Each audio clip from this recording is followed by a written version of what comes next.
Halo, Assalamualaikum warahmatullahi wabarakatuh. Perkenalkan, nama saya Hasan Haidar. Saya di sini akan menjawab pertanyaan tentang psikologi sastra. Yaitu langsung saja ke pertanyaan pertama. Jelaskan tentang id, ego, super ego. Jadi, konsep id, ego, dan super ego pertama kali dimunculkan oleh Sigmund Freud, ahli psikoanalisis. Setiap manusia yang lahir ke dunia ini diberikan perangkat kepribadian yang terdiri atas 3 komponen, yaitu id, ego, dan superego. Id merupakan sumber segala energi psikis, merupakan komponen utama dalam kepribadian yang didorong oleh prinsip kesenangan, berusaha untuk memenuhi semua keinginan dan kebutuhan. Apabila tidak terpenuhi, maka akan timbul rasa kecemasan dan ketegangan. Kehadiran id perlu diselaraskan oleh ego. Ego merupakan komponen kepribadian yang bertanggung jawab untuk menangani dengan realitas. Ego beroperasi menurut proses sekunder. Tujuan proses sekunder adalah mencegah terjadinya tegangan sampai ditemukannya suatu objek yang cocok untuk memuaskan dirinya atau kebutuhan oleh seseorang. Dengan kata lain, fungsi ego adalah menyaring dorongan-dorongan yang ingin dipuaskan oleh id berdasarkan kenyataan. Sedangkan superego adalah sesuatu yang ada pada sesuatu yang mendasar pada manusia yang berada di hati nurani atau moral value seperti adat istiadat, agama, lingkungan, atau peraturan. Contoh dari id adalah Andre terjebak macet saat pulang kantor. Ia hanya ingin motornya bergerak untuk bisa pulang dengan cepat. Jadi dia tidak mempedulikan yang lain. Dia hanya melaju ke depan dan menabrak kaca spion mobil-mobil lain. Dia tidak menghiraukan pengendara yang lain. Dia hanya memikirkan dia bisa pulang cepat. Untuk contoh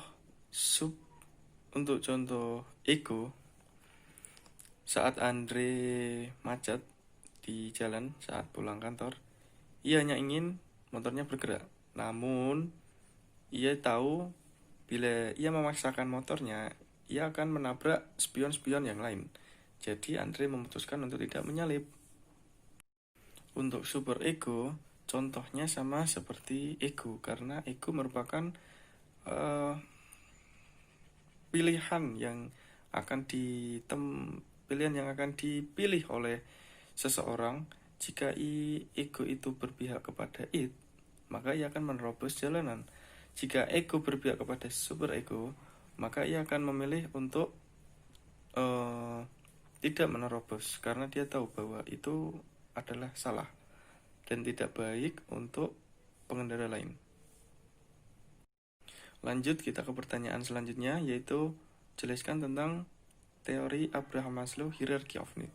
Jadi teori Hierarchy of Needs oleh Abraham Maslow mempunyai 5 tingkat kebutuhan, yaitu fisiologis, rasa aman, kasih sayang, penghargaan, dan aktualisasi diri. Jadi tingkat yang paling dasar adalah fisiologis, kebutuhan yang paling mendasar dari seseorang atau manusia, yaitu kebutuhan seperti makan, minum, sandang, pangan, ataupun rumah. Jika itu sudah tercapai, maka lanjut ke tahap selanjutnya atau tingkat selanjutnya, yaitu kebutuhan akan rasa memiliki atau rasa kasih sayang. Karena manusia itu sesungguhnya ingin memiliki keluarga, pertemanan, percintaan, dan lain-lain. Kebutuhan akan rasa aman atau safety atau security needs muncul. Kebutuhan ini muncul setelah kebutuhan psikologis terpenuhi. Kebutuhan rasa aman ini diantaranya adalah rasa aman fisik, stabilitas, ketergantungan, perlindungan, dan kebebasan dari daya-daya mengancam atau ancaman seperti kriminalisme, perang, terorisme, bencana alam, serta kebutuhan secara psikis yang mengancam kondisi kejiwaan seperti tidak diejek, tidak direndahkan, tidak stres, dan lain sebagainya. Dan tahap selanjutnya atau tingkat selanjutnya adalah kebutuhan akan rasa memiliki atau needs of social, kebutuhan kasih sayang. Jika kebutuhan rasa aman sudah terpenuhi, maka muncullah kebutuhan akan cinta, kasih sayang, dan rasa memiliki. Kebutuhan ini meliputi dorongan untuk dibutuhkan oleh orang lain agar ia dianggap sebagai warga komunitas sosialnya, atau rasa ingin memiliki keturunan, memiliki keluarga, dan lain-lain. Dan tingkat selanjutnya adalah kebutuhan akan penghargaan atau esteem needs. Setelah kebutuhan rasa ingin dicintai atau rasa ingin memiliki tercukupi, manusia akan bebas untuk mengejar kebutuhan egonya atas keinginan untuk berprestasi dan memiliki prestige. Maslow menemukan bahwa setiap orang yang memiliki dua kategori mengenai kebutuhan penghargaan, yaitu kebutuhan yang lebih rendah dan lebih tinggi, seperti status, ketenaran, kemuliaan, pengakuan, perhatian, reputasi, dan lain sebagainya. Dan tingkatan paling tinggi dari teori Maslow Hierarchy of Needs adalah actualization needs, self-actualization needs. Tingkatan terakhir dari kebutuhan dasar ini adalah aktualisasi diri, yaitu kebutuhan untuk membuktikan atau menunjukkan diri kepada lingkungan dan sekitarnya atau kepada orang lain. Seperti contoh, kita menjadi profesor dan diakui oleh orang-orang bahwa kita pintar atau kita menjadi profesor, ataupun tentara ataupun presiden. Lanjut ke pertanyaan terakhir, jelaskan mengenai teori Zimbardo. Teori Zimbardo lebih dikenal sebagai eksperimen Zimbardo. Di sini Zimbardo, yang seorang psikolog, mengadakan eksperimen di Fakultas Psikologi Universitas Stanford. Dia mengadakan eksperimen dengan mengubah tempat tersebut menjadi layaknya penjara sungguhan tanpa atau minim pencahayaan. Sebelum dilaksanakan, ia membuat sayembara untuk merekrut partisipan dari mahasiswa Stanford dengan kriteria tidak memiliki catatan kriminal sama sekali dan sehat secara psikologis. Zimbardo mendapatkan sejumlah kurang lebih 24 orang mahasiswa. Itu 24 mahasiswa pria yang dipilihnya dari 75 sukarelawan.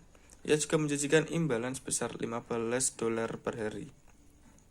Dalam percobaannya tersebut, partisipan dibagi dalam 2 kelompok untuk diminta menjalankan peran sebagai tahanan atau sipir penjara.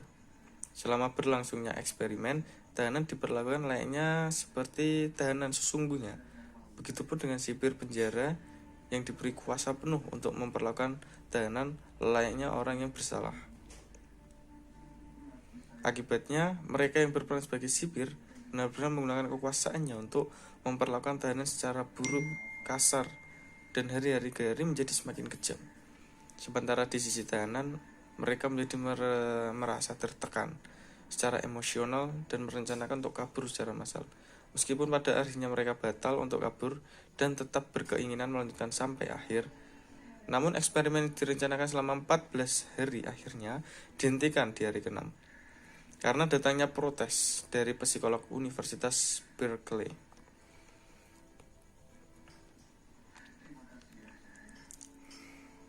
Akan tetapi, partisipan sempat bersikeras ingin melanjutkan eksperimen, terlebih mereka yang berperan sebagai sipir penjara, karena dengan begitu mereka tetap dapat melakukan tindak kekerasan secara legal serta mendapatkan reward berupa uang seperti yang telah dijanjikan sebelumnya.